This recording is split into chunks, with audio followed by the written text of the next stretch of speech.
A wife works like a maid for her husband. If she doesn't listen to him, they might get divorced. I'm really mad, I told someone. My husband Tom took my special credit card and spent lots of money without asking me. He knew I was busy with work. They're on a vacation overseas. I feel really disrespected. I didn't answer Tom's phone call.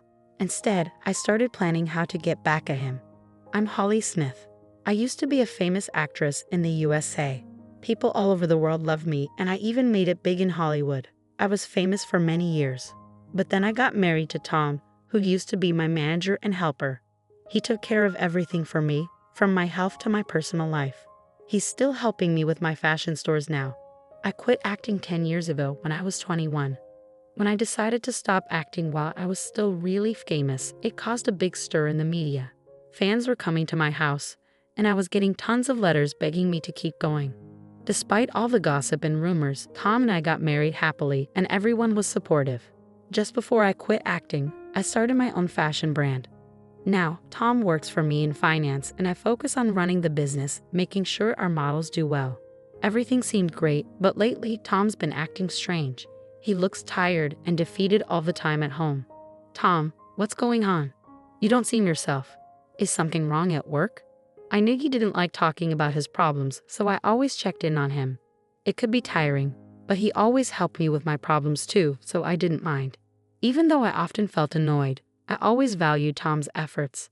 You know, I'm tired of always being in the background, doing what you want, he suddenly said, surprising me. What's going on?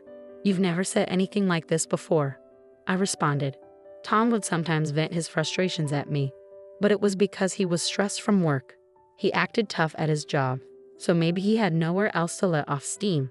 I remembered how I used to snap at him when I was an actress, so I could empathize with how he felt. Still, his words caught me off guard, and I felt my voice trembling as I replied. I've been holding back. You're always busy, and I'm just here supporting you. Even though Tom earned more than most people, he was still just an employee in our company. I made more money, but I never thought it mattered who earned more in a marriage. His words surprised me. Even when you're home, you're always focused on work and hardly pay attention to me. When we go shopping, you just buy whatever you want. How do you think that makes me feel? Tom looked dissatisfied, his lips pressed together like a frustrated child. Honestly, his words irritated me. Most of our household expenses came from my income. His salary was his to spend as he pleased. As I reminded him, it was my way of thanking him for all his support and hard work. There were times when Tom supported me financially, especially when we didn't have much money. I wanted to thank him for all the times he put his own needs aside for me, even until I retired. It hurt to hear him sound ungrateful. The things I buy come from the savings I manage. If anything, I'm the one making sacrifices, I thought angrily. Holly, you have too much free time. I want more time off and to travel leisurely. The salary's good since I joined your company, but I never have time, he complained. When I left acting and started my own business, Tom said he'd keep managing actors. But when my business did well, he wanted to work with me. If I work with you, Holly, you won't be lonely. I want to be there for you, he said. I wanted to spend time with him, so I let him join. I never asked him to, so why was he acting like this? Wasn't our life good enough for him? Wasn't he being too selfish? As I thought this, Tom asked for time off to celebrate his parents' 60th anniversary. Can I have 2 weeks off to take them on a trip to Japan? He asked. They've never been, and I want to show them the tasty food and beautiful sights, he said. I braced myself for his response, but his request surprised me, leaving me feeling uneasy. 2 weeks off seemed like a simple request he could easily make it work without causing any trouble. Our company was fair, and taking time off wasn't usually a problem. Yet here he was, making a big deal about it and negotiating directly with me. Something felt off, but I couldn't pinpoint what. I tried to push aside my irritation and replied calmly, I'm fine with that, but it won't work this year. I have important events lined up, like a fashion show, and preparing for the Paris collection. Maybe we can plan it for next year when my schedule is more flexible. I want to be there for my in-laws celebration, but work is really busy this year. I suggested a different date, but Tom refused with a smile. It's okay, we'll celebrate with my family. I just want some quality family time, he said. His words stung, suggesting that I was a burden. So, what do you think?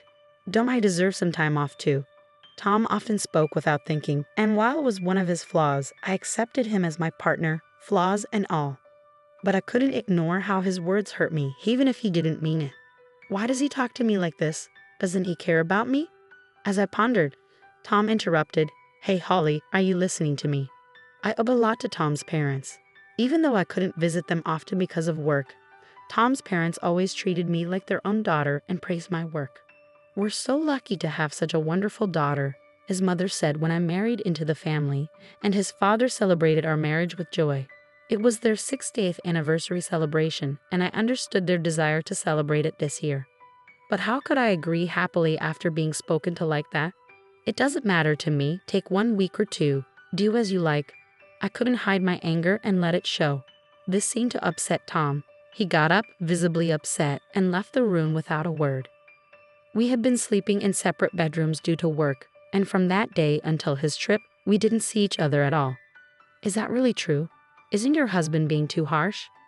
My secretary, noticing my unusual behavior the day Tom left for his trip, pressed me for details. She's an exceptional talent and has been supporting me since I started managing the company. As women, we often see eye to eye, and sometimes she's even more reliable than my husband. She's quick-witted yet caring, always there to support me when I'm down or about to make a mistake. I cherish her like family. She admires me like a real sister, and I often confide in her. Her honest and mature advice, beyond her years, is always valuable. And this time too, she noticed something was off about me and kindly showed concern. I hesitated at first about opening up, but realized keeping it in could affect my work. I decided to tell her everything that happened up to today. She furrowed her brow in anger. If I were you, I'd have given him a piece of my mind. You've been too soft on your husband, boss. I get that you love him, but you can't let him walk all over you. Her blunt advice, making me wonder who's older, hit me hard. In an environment where everyone tends to hold back from telling me things, she's the only one who treats me as an equal. I really appreciate her directness and the ease we have in our conversations. Being in a higher position often requires humility and restraint, so having someone who can speak honestly with me like she does is incredibly valuable. You're right. What should I do? I asked. Can't you call him? Why not talk after work today? Don't worry about ruining his trip. If things keep going like this, you might end up getting divorced. She urged me, sounding like an older sister, leaving me with no choice but to agree. As she suggested, I plan to call him right after work. He's in Japan, so there's a significant time difference of about 15 hours from the US. For example, if it's 5:00 p.m. here, it's 8:00 a.m. there, which should be around breakfast time. I had sent him an email earlier to let him know I needed to talk, so he should be expecting my call. I tried calling, hoping he would answer, but there was no response. Maybe he's still busy with everyone. I'll try again later. Despite calling every 30 minutes, there was still no answer. Worried, I decided to contact my mother-in-law to check on him. Hello, Holly, you must be tired. I'm sorry we went on this trip without you. We wanted you to come, but Tom insisted otherwise, she said.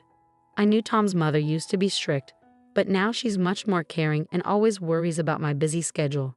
It's okay. We're swamped at the company this year, so I couldn't make it. I'll make it up to you next year, all right? I assured her. Oh, don't worry about it. Just having this wonderful trip as a gift from you is more than enough for us. Her kind words surprised me. Wait, a gift? I asked, confused. She seemed surprised by my question, and then explained that Tom told them the trip was paid for by me since I couldn't join. I was shocked to hear this news. What? I exclaimed over the phone. My mother-in-law realized I didn't know anything about it from my reaction and quickly clarified. Isn't this the trip wholly arranged? Tom paid for everything with Holly's card, so I thought it was from you. The trip included Tom's parents and his sister's family, 5 people in total. The flight alone cost about $1,000 per person minimum, not to mention other expenses, easily exceeding $10,000. It was outrageous to spend such a large amount without consulting me, especially since I usually cover living expenses. Tom doesn't gamble or smoke, so his salary should be intact. He definitely earns enough to afford such expenses, yet he didn't.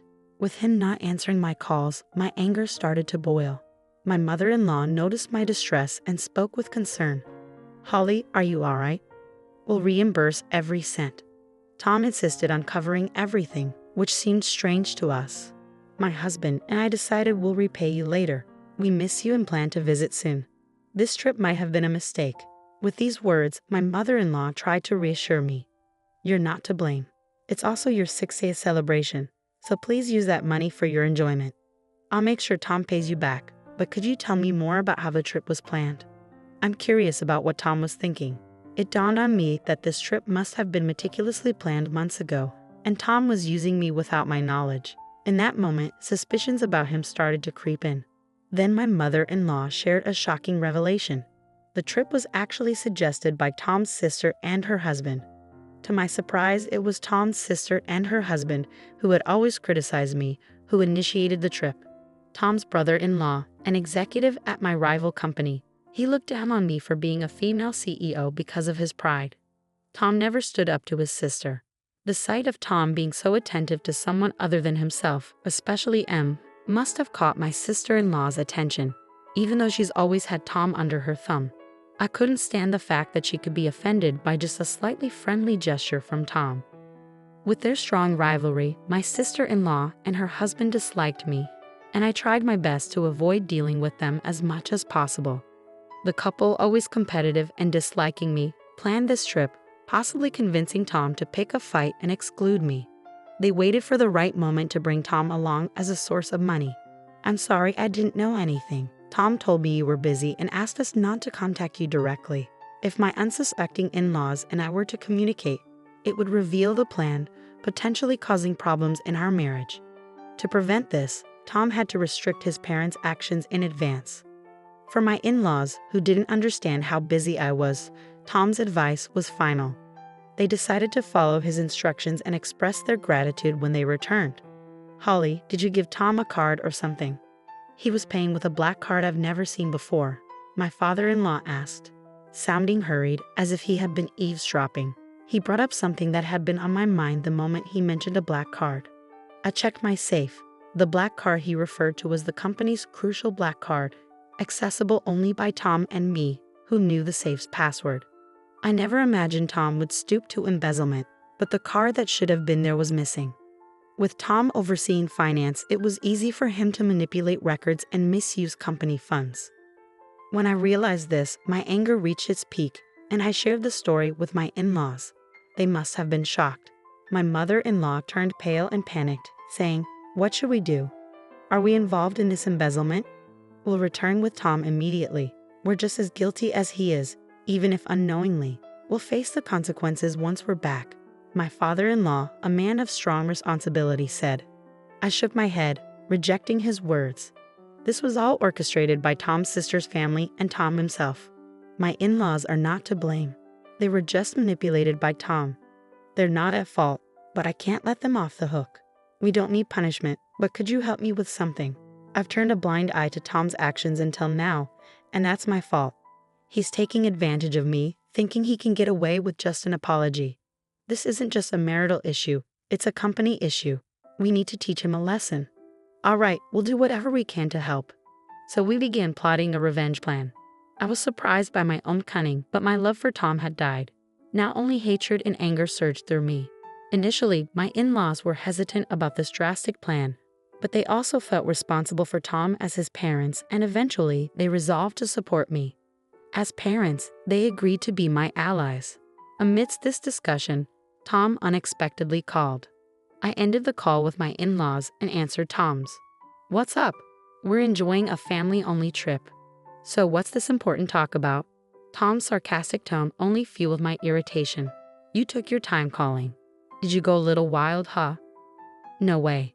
Just having drinks at a nearby bar with Mom and Dad. This confirmed he was lying. I had just spoken to his parents, and there was no noise of a bar in the background. Besides, they had no reason to lie to me.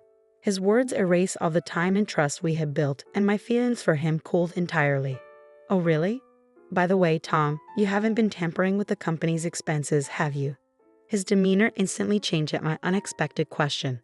What's that all about? His usually light-hearted tone turned dead serious. Was this his true nature?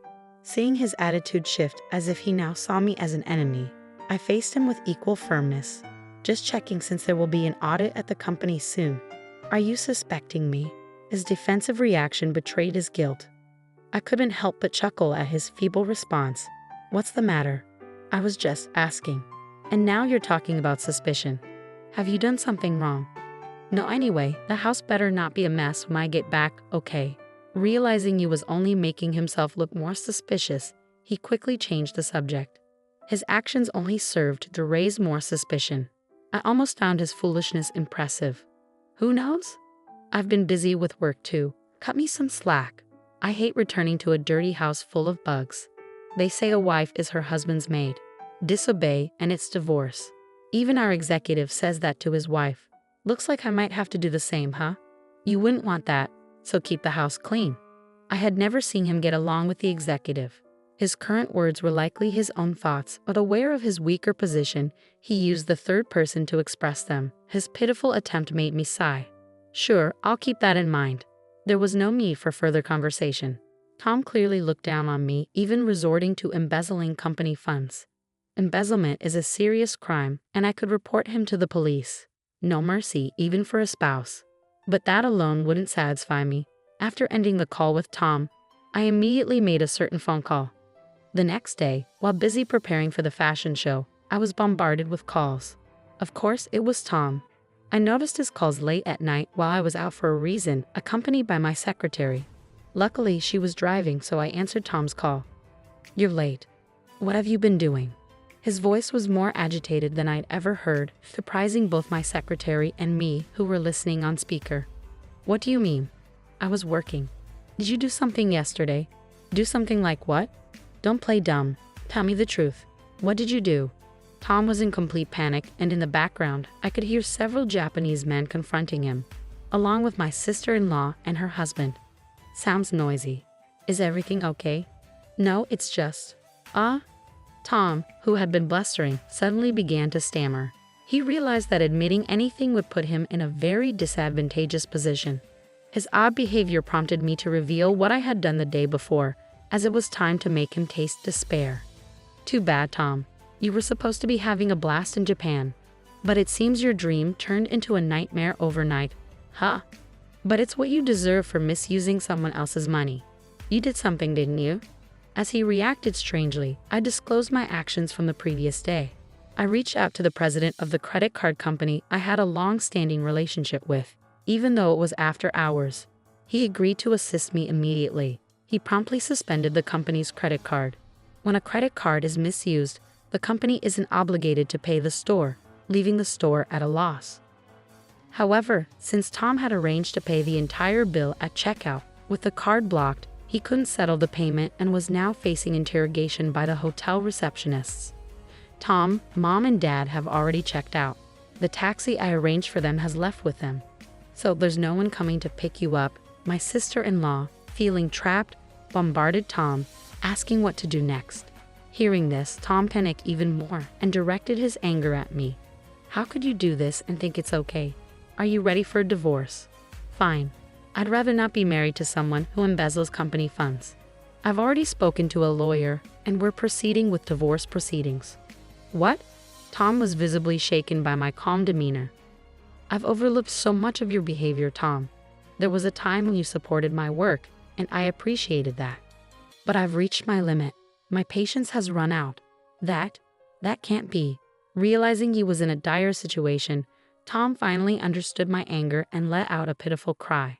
The receptionist relentlessly demanded payment from Tom and his group, who were now cornered in despair. But none of them could speak Japanese, relying on a guide for communication. Listening to their plight, I suggested switching the call to me. No one there speaks Japanese, right? Let me talk to them for you. You're going to help? Of course. Tom must have thought I had a change of heart. Realizing his mistake, without hesitation, he handed his phone to them. I explained the situation to the receptionists in Japanese, and they quickly understood, seeming quite cooperative. To alleviate their concerns, I also provided them with my contact information, which my secretary noted down. They happily agreed to my proposal. After a brief conversation, they returned the phone to Tom. What happened? Did you sort it out? Yes, I've taken care of it. Now it's up to you guys. Really? You're a lifesaver, Holly. I love you. He then hurried off, apparently called by the receptionists. Clueless, Tom ended the call and followed them.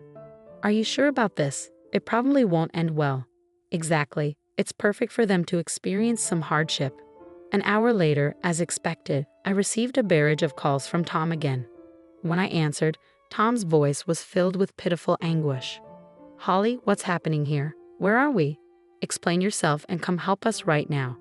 Crying out, he showed me via video call the image of a slum area in Osaka, Japan. The sight was shocking. Tom and his sister's family were stripped of their belongings and in a pitiful state. Caught by those individuals, being taken to what's considered the most dangerous place in Japan was honestly unexpected. When I spoke to the receptionist, he mentioned, I'm a big fan of yours. I'll arrange a harsh punishment, just leave it to me. But I never anticipated it would be this severe. I couldn't help but laugh at the unexpected turn of events. You're lucky to be alive in Japan's most dangerous place. It's quite a miracle. What? Wait, Holly, what's going on? Explain yourself and come help us right now. Since it's a video call, they could probably hear everything clearly. Surrounding Tom and his group were homeless individuals, causing a stir. You folks caused trouble for Holly. Now face the consequences. Time to reflect. My in-laws chimed in, surprising everyone. What's going on? A friend of Holly flew us back on a private jet. We're back in the US and Holly picked us up. We realized you were trying to set Holly up. We told her to do whatever she wants with you guys. As they spoke, the onlookers behind them began confronting Tom's sister and her husband. The homeless folks were ruthless. If you had anything valuable, even women weren't spared. They were shouting while on the video call. In such a dangerous place, it's no wonder they became prime targets. I addressed the crowd in Japanese, telling them loudly that these men had used my card illegally and mistreated me. Every night, I urged them to do whatever they pleased with them. The locals, eager to join in, gladly agreed to make things difficult for them. Suddenly, the call ended, perhaps because someone grabbed the phone. Tom and his group were left in the dangerous neighborhood, terrorized daily and treated like slaves by the locals. Without money to return to the US, they were essentially stuck abroad. I confirmed the subsequent events with the hotel reception. Apparently, an acquaintance of the receptionist was a boss in the area and agreed to take care of Tom and his group in exchange for me treating him to some good liquor next time, assuring me not to worry. The deal was made under the condition that they would be protected from life-threatening situations. In return, I agreed to sing at the hotel, something I hadn't done in a long time. Your live performance video was the only one you ever released when you were active. It's still my treasure. As a token of thanks, come stay at our hotel and sing for us. I'll make sure you're treated like a VIP. With the help of the men from the hotel, I successfully got revenge on Tom and his group. I also managed to divorce Tom.